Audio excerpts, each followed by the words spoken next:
Hey, my name's Kennen, and I am a virologist. I think one of the coolest parts about being on the table has been the opportunity to work with my son, Kennen. What drew me into the field of virology? I got really interested in viruses because honestly I thought it was really crazy how something that's so tiny and so simple can make us so sick, and we're really complex individuals. So I wanted to study how things like germs and bacteria and viruses were able to make us sick and what we could do to fight them off.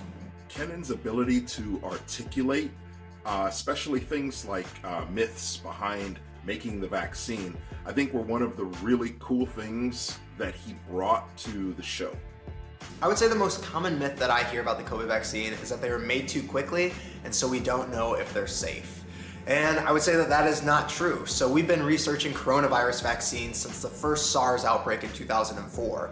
So we've got more than 16 years worth of science and research that's gone into looking at these. And it wasn't just the original SARS, we also had the MERS pandemic or epidemic in 2012 that really got us thinking about these vaccine designs. And so we went ahead and used the research from SARS in 2004 and MERS in 2012, and use that all for this pandemic that happened in 2019. And the other thing that allowed these vaccines to be made so quickly, other than the science already existing for them, is the fact that the government put together Operation Warp Speed, which just dumped over $10 billion worth of money into the science to fund it so that we didn't have to spend time fundraising, which we normally have to do to build vaccines.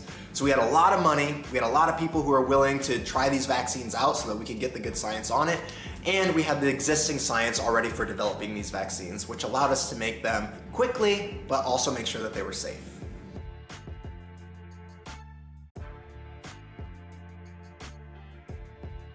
As somebody who studies viruses for a living, this is my job, it really hurts me.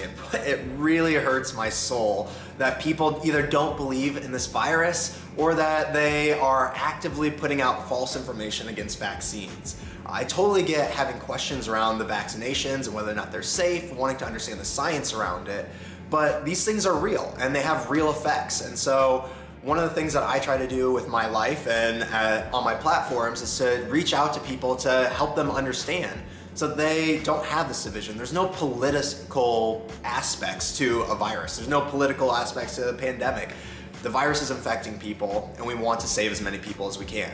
And as a person who cares about other people, I want to see people saved, but also as a scientist whose job is to understand how we can save other people, it really hurts me to see this division between people. Because what we should be doing is all working together to get out of this pandemic and get back to normal and being safe and healthy.